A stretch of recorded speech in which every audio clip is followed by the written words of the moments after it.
On a vu dans les vidéos précédentes comment retourner les documents. Donc là, on va plus affiner les choses. On va essayer de retourner un certain nombre de documents avec la commande limite. D'accord, comme sur MySQL par exemple. Ok. Donc on repart. On va faire un DB. Donc on va aller sur la BD film. Ensuite, on va faire un find, comme on a vu précédemment. Et pour ce faire, on va limiter les trois premiers résultats à l'aide de la fonction limite 3. D'accord? Donc si vous êtes familier avec, par exemple, MySQL, vous connaissez par cœur cette commande. Hein. Ça correspond à un top aussi en Transact SQL sur SQL Server, par exemple. Et donc là, on a un résultat qui est pas très beau. Bien sûr, on peut lui affilier la fonction pretty qu'on a vu auparavant. Ok. Donc là, le résultat est quand même beaucoup plus beau. Ok. Donc on a les trois premières lignes de notre base de données film. Et donc, c'est un filtre que vous pouvez utiliser lorsque vous avez énormément de lignes. On va essayer d'aller plus loin. On l'a peut-être pas besoin de toutes ces colonnes, on va dire. Ok. Donc, par exemple, poster in ID, je veux juste, par exemple, récupérer le title et le year ici dans ma requête. D'accord. Donc, on va reprendre la même commande et on va faire un. Donc, sur le premier argument, on va partir sur un ce qu'on appelle un objet vide. Alors on verra que dans cet objet vide, on va rajouter des arguments après, dans les vidéos suivantes. D'accord.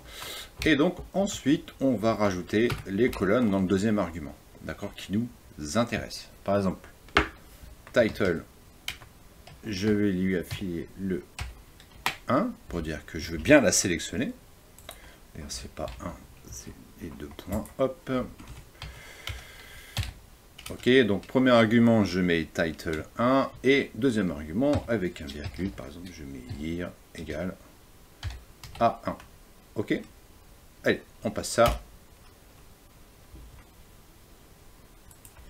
J'ai oublié la parenthèse de fin.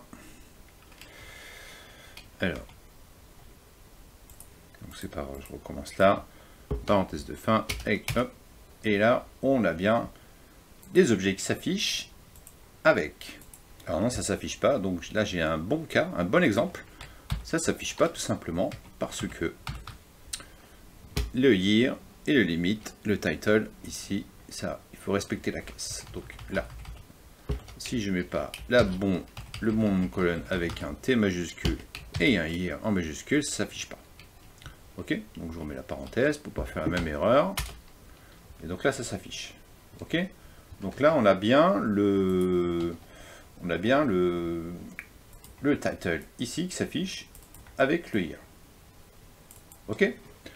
Donc on va aller encore plus loin. On va essayer d'enlever cette colonne qui nous inspire guère. Vous voyez que le ID ici, bon, c'est un GUID. Et donc on va la retirer de notre requête parce que vraiment, on n'a pas besoin. Donc ce qu'on va faire, je pense que vous avez compris, il faut juste mettre underscore 2 points égale 0. Ok, donc là, on a désélectionné en mettant le 0 la colonne ID. D'accord, donc là on a juste title avec HiRobot et l'année en question. Ok. Et bien sûr, pour finir les amis, donc on va limiter ce nombre de lignes à retourner, de documents, pardon. On ne dit pas ligne, on dit document. Il ne faut pas se tromper sur MongoDB. Donc là, on va juste retourner les trois premières lignes de notre document. Donc là, bien sûr, vous avez compris, donc il faut lui affilier le limite. Par exemple, on va dire 3. Hein. Voilà. Donc là, on est bien sur les trois premiers documents de notre collection. Ok. Donc là, dans cette démo, on a vu qu'on pouvait sélectionner un certain nombre de colonnes dans notre document, et aussi retourner, affiner le nombre de lignes à retourner.